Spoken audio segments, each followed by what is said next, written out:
First, there were mud floods, followed by the volcanoes, and now Earth's atmosphere is changing. With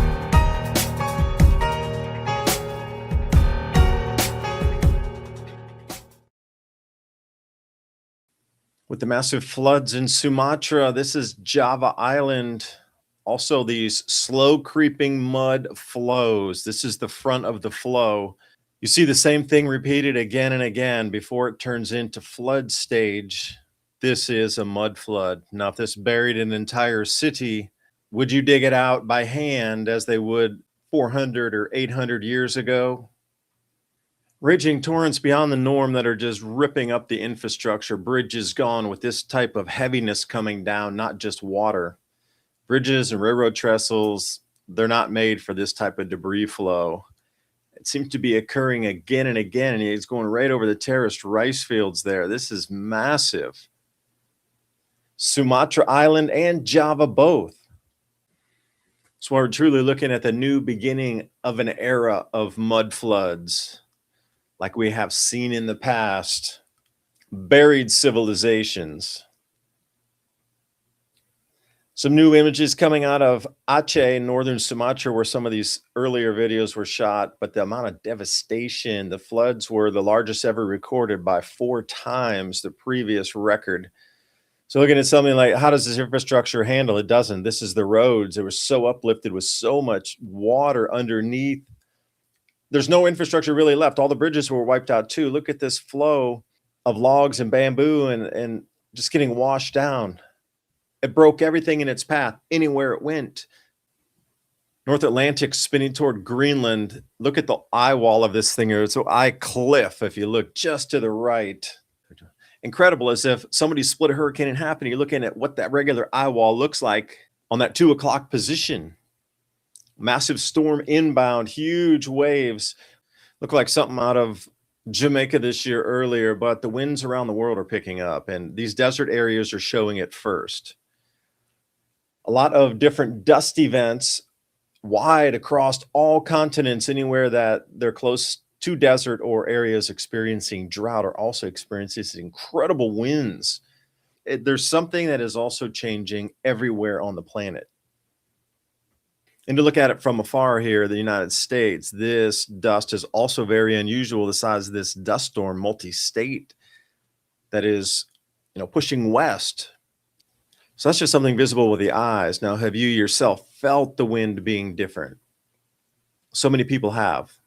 And that's the thing, this current, literal current in the air, because that's what it's about, is electrical current that drives those jet streams and forms those high pressure and those low pressure systems. But just in generally, the entire system needs to be more electrified. Now, do you feel that yourself? Do you feel something's just different in the air and you can't describe it? That would be an electrical frequency difference, an amped charge, perhaps. Something that hasn't been felt before because our Earth's never gone into this amplified electrical phase. And if you knew it was coming and it was a cycle and you knew it was going to trend this way based on previous cycles that aren't widely available to the public, you would just put this as a marker or indicator, check, check. And I'm starting to see these indicators across this grand solar minimum and previous changes in our world, for the better term, or the last several thousand years have these same check marks, check, check, check, that you can see as validation points.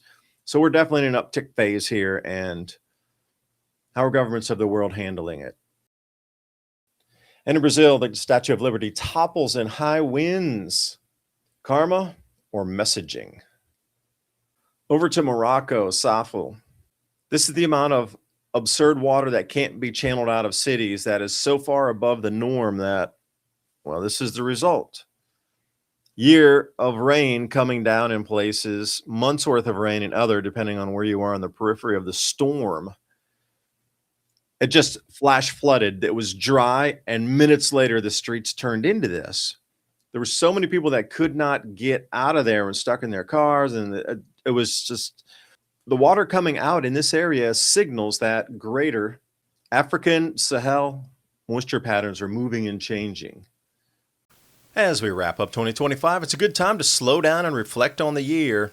If there's one thing we all learned, it's that uncertainty isn't temporary. It's the world we live in now. Waiting for things to go back to normal isn't a plan. It's a gamble. For over a decade, my friends at Noble Gold Investments have helped Americans protect themselves and the people they love by diversifying their wealth in gold and silver.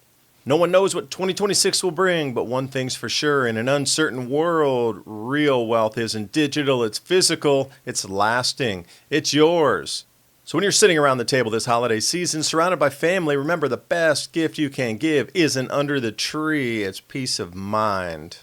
So before the year ends, take one smart step toward a safer future. Visit 2030gold.com and get your free wealth protection kit today. That's 2030gold.com. And this holiday season, if you open a qualified account with noblegoldinvestments.com, they're going to send you 10 of these 1-ounce silver rounds. Holiday season's greetings. And on the back, we have the Happy Snowman, which melts at 32 degrees Fahrenheit. Silver, 1,763 degrees. It's metals. Your stockings are waiting for these. Head to 2030gold.com. Click on that link in the description box below. As they have through the last thousands of years. This is another validation point. This type of flood you should not be seeing in Saudi Arabia and Algeria and Morocco and Egypt. You're seeing it all at the same time across vast swaths of what really, really dry, arid desert areas of our planet are now turning into these types of torrents. So some of the aftermath photos here, just standing water. They really don't get this much water. So a lot of these, what you consider drains, were totally clogged with plastics and wrappers and things. You saw people just frantically trying to scrape that off because the pressure of the water was pushing in, and then those grates would totally clog up and it would start to fill. And you saw tons of people in there with rakes and different types of things trying to get and use their hands and get those paper bags or plastic bags, off there to stop the water from backing up. So a lot of this is caused by bags and things going over the grates. It's not as if it's the first time this has ever happened. So if you go back to Bahrain, mops up. It's a 30-year storm. They're talking about something similar. And you can see with even less infrastructure how high the waters got in there. Storms and floods play havoc with power lines. That is, March 1996 or 95. I need glasses. In Saudi Arabia, talking about these types of storms coming in yesterday as well. Saudi Arabia, not a place you think over in Jeddah, Mecca area to get this type of floods. It's a little bit out of the ordinary. And some images from 2024 as well. This water is starting to stand everywhere, even down coastal, because if you look beyond the dunes, that's the sea. This water is pooling up before it gets to the sea and starting to widen out in the desert as well. So it doesn't matter where you are. This is a continental, an African and Middle East wide event going on here. So it begs the question, if there were a mega flood in the past previously, would there be remnants of it? Are these remnants leading up to a change that we're coming into? So I thought I'd throw you this slide here for those who are willing to look. What's that wave action that eroded the casing stones? I'll let you be the judge of that. The increase in electric sprites, jellyfish sprites, I call them plasma petroglyphs myself. But this is what the result of more powerful remnants of plasma look like in the thunderstorms now compared to maybe 5 years ago. These are actually starting to look like petroglyphs that you see carved into walls and caves across the planet. That amplified electric atmosphere is back again. And in Ethiopia, they left us signs, at least, that the sun had done something. Look at those filaments coming off of the sun. I mean, maybe they witnessed a micronova, not sure, but something. Could you see this with your eyes? A Carrington event times 10 coming in, something like this. An X100. And what if this was a sign that you saw, and when you saw this cloud formation, suddenly some cataclysmic event followed it? How would you put this on a wall as a petroglyph to warn me thousands of years in the future? That's a valid question, because what they saw in these vast changes it spooked them so much, and for sure it had a drastic effect on crop production in their society and civilization as a whole globally. At the time, I don't care what continent you were on, something has vastly changed the ability for us to grow food on this planet. And it looks like we're at another one of these cycles again. Some people know, but they're trying not to spook others. And for the cherry on top, Kilauea. Again, we're getting this pressure in the crust. And I was asked to explain this to somebody the other day, and it was simply more galactic cosmic rays, as I learned from Heinrich Svensmark. More galactic cosmic rays in different peer-reviewed research papers through the years, reading that they excite silica-rich magma chambers. And the more cosmic rays come bombarding in on our planet, the more excitation there is in these lava chambers. And this is why you're seeing pressurized lava come out all over the planet in different rift zones, areas, eruptions. But a lot of it is a slow type of eruptive event, this pressure.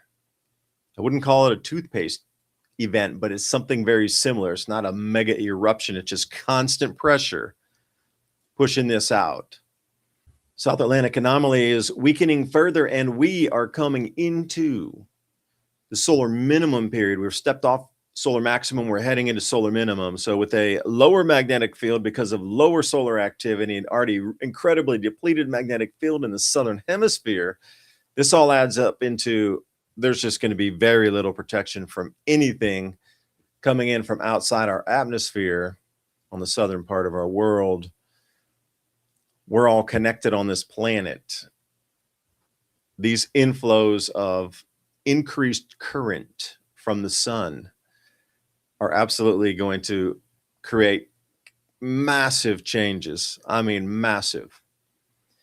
Mankind cannot cope with the types of changes in increase because the entire system will have more electric charge in it. So instead of 6 millivolts in the atmosphere around you, it might turn into 9 millivolts or 12 or 18 as the constant charge around you. And if you look at different gardening techniques, electroculture, Nikola Tesla talks about this, pulling that ether from the air, the millivolt charge that exists at all times around all objects.